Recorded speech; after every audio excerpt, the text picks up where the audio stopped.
করেছে। কিন্তু বাহুবলী গত বছর আমি একজন কৃষক, আমাকে সবাই হয়তো চেনেন, এই এলাকায় বাড়ি।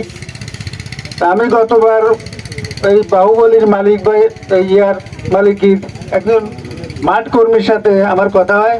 তবে আপনি বাহুবলী লাগান, আমি বীজ আনতে যাই। তা আমি নতুন করে আর কি বাহুবলী লাগালাম গতবার।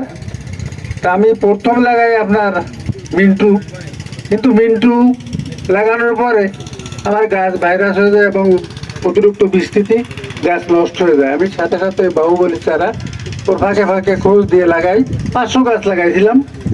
তো এই 500 গাছের ভিতর আমি খাতা কলমে একটা হিসাব করেছিলাম, কত কেজি বিক্রি করতেছি, কয় মন হলো, কত টাকা হলো। এই হিসাবে মোট আমি 500 গাছে 125 মন টমেটো বিক্রি করেছি, খাতা কলম হিসাব রাখছি। আর টাকা হয়েছিল মানে 52,000 টাকা, পরে আর হিসাব রাখিনি, পরে বিক্রি করেছি। বাহুবলীর এই হচ্ছে হিসাব। কিন্তু এবার আমি দেখতেছি আমার পাশে আশেপাশে এই 12-20 বাহুবলীকে ওভারটেক করে যাচ্ছে আমার মনে হয়। মানে আমি এবার বাহুবলী লাগাইছি, 12-20ও লাগাইছি কিছুটা। তা গতবার আমার ওই ক্ষেত